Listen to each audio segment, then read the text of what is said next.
दादा, यातील एक महत्त्वाचा अजून एक प्रश्न आमचा असा, की जी आपल्या चिमुकल्यांसाठी होणारी जी कॉम्पिटिटिव्ह एक्झाम आहे, म्हणजेच स्कॉलरशिप व नवोदय, याच्याबद्दल आपलं मत काय?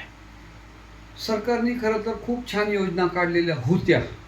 पण सद्यस्थितीत जे नवोदय आणि स्कॉलरशिपचे जे काही प्रकार चाललेले आहेत, जे शाळा, स्कॉलरशिप आणि नवोदय हे परीक्षा मॅनेज करतात. त्याच्यामध्ये सर्रास कॉमन कॉपी होते आणि त्याच्यामुळे जे काही हुशार मुलं आहेत किंवा जे चांगले मुलं आहेत आणि चांगल्या शाळा आहेत, की ज्या मुलांना न्याय मिळाला पाहिजे, ते न्याय सध्या मिळत नाही. माझं तर असं मत आहे, की सरकारने स्कॉलरशिपच्या परीक्षा एकदम थांबवल्या पाहिजेत. तुम्ही जर स्कॉलरशिप मी मध्यंतरी त्याच्या बाबतीत तक्रार पण केली होती, परंतु सरकारने त्याची दखल घेतली नाही. शाळेचे जे मॅनेजमेंट असतात ते स्वतः जातात पैसे देऊन आणि सगळ्या त्या परीक्षा केंद्र मॅनेज केले जातात. नवोदयच्या बाबतीमध्ये सुद्धा तसंच होतं आहे. त्या बाबतीमध्ये वरच्या लेवलला सुद्धा मॅनेज होतं असा माझा स्पष्ट आरोप आहे. आणि मला असं वाटतं की नवोदय घ्यायला हरकत नाही, कारण नवोदयची ज्या शाळा आहेत त्या ठिकाणी खूप छान त्यांनी व्यवस्था करून दिलेली आहे.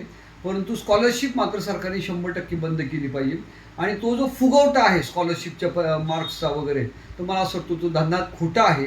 आणि नवोदयच्या बाबतीमध्ये मी सांगेल, परंतु नवोदयच्या बाबतीमध्ये जर परीक्षा एकदम कडक घेतल्या, कोणत्याही बाबतीमध्ये सिंपती जर बाळगली नाही, तर नवोदयची परीक्षा 100% चांगली होईल. परंतु सेंटरवर त्यांनी अतिशय कडक शिस्त केली पाहिजे आणि कॉपी कोणत्याही बाबतीत होता कामा नये, किंवा त्या त्या शाळेच्या शिक्षकांना त्या त्या शाळेच्या सेंटर्सवर येऊ देऊ नये.